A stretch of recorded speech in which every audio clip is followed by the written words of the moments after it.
গাজা উপত্যকায় চলমান ইসরায়েলি অভিযানের প্রকৃত উদ্দেশ্য নিয়ে ইসরায়েলের মধ্যেই প্রশ্ন উঠেছে। দেশটির জনগণের এক উল্লেখযোগ্য অংশ বিশ্বাস করেন প্রধানমন্ত্রী বেনিয়ামিন নেতানিয়াহু নিজের রাজনৈতিক অস্তিত্ব রক্ষা এবং ক্ষমতা ধরে রাখার উদ্দেশ্যে এই যুদ্ধ চালিয়ে যাচ্ছেন।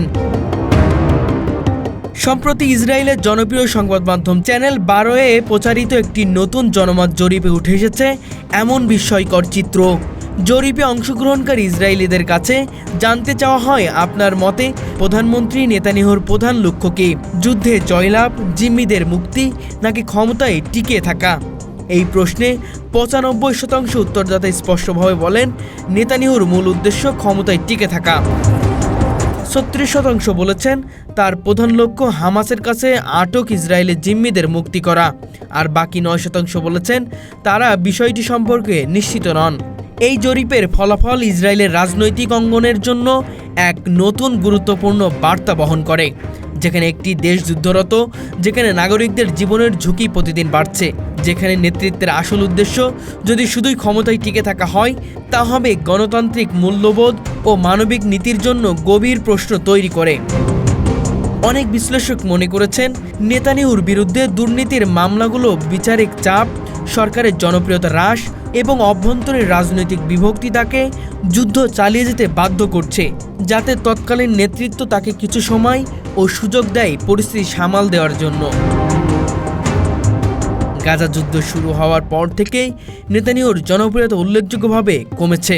আগের জরিপগুলোর তুলনায় তার জনপ্রিয়তার হার এখন সর্বনিম্ন পর্যায়ে।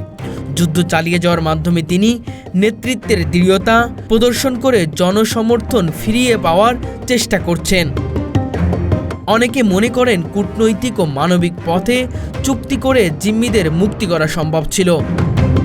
নেতানিয়াহুর দৃষ্টিভঙ্গিতে সামরিক শক্তির উপরে অধিক নির্ভরতা দেখা যাচ্ছে। এতে জিম্মিদের জীবন আরও বিপন্ন হচ্ছে বলে উদ্বেগ প্রকাশ করেছেন অনেক পরিবার ও মানবাধিকার সংস্থা। কাতার, মিশর ও যুক্তরাষ্ট্রের মধ্যস্থতায় যুদ্ধবিরতি আলোচনা চলছিল। নেতানিয়াহুর কঠোর অবস্থান এবং যুদ্ধে বন্ধে অনিশ্চয়তা এই আলোচনায় বারবার বাধা সৃষ্টি করছে। এমনকি নিজের দলের প্রতিনিধিদের কর্মকাণ্ড সম্পর্কে অজ্ঞতা প্রকাশ করে তিনি কূটনৈতিক অঙ্গনে বিস্মিত করেছেন। গাজা উপত্যকায় হাজার হাজার বেসামরিক মানুষ নিহত হয়েছে, বহু শিশু অনাহারে দিন কাটাচ্ছে। বহু দেশ যুদ্ধবন্ধের আহ্বান জানালেও নেতানিয়াহু তাতে সাড়া দিচ্ছেন না। অনেক বিশ্লেষক মনে করেন যুদ্ধ চালিয়ে যাওয়ার মাধ্যমে তিনি নির্বাচন ঠেকিয়ে দিতে বা বিলম্ব করতে চাইছেন। নেতানিয়াহুর বিরুদ্ধে ইসরায়েলে বিভিন্ন শহরে নিয়মিত বিক্ষোভ চলছে। যুদ্ধবিরতির পক্ষে এবং জিম্মিদের মুক্তির দাবিতে আন্দোলন অংশ নিচ্ছেন হাজারো ইসরায়েল নাগরিক। ইসরায়েলি প্রধানমন্ত্রী বেনিয়ামিন নেতানিয়াহুর নেতৃত্বে গাজায় চলমান যুদ্ধ এখন আর শুধু সন্ত্রাস দমন কিংবা জিম্মি উদ্ধার করার অভিযানে সীমাবদ্ধ নেই। এটি ক্রমেই রূপ নিয়েছে এক গভীর রাজনৈতিক সংকটে। দেশটির জনগণ এখন স্পষ্টভাবে বুঝতে পারছে এই যুদ্ধের আড়ালে একটি শক্তিশালী রাজনৈতিক কৌশল সক্রিয় রয়েছে, যার মূল উদ্দেশ্য নেতানিয়াহুর ক্ষমতা টিকিয়ে রাখা।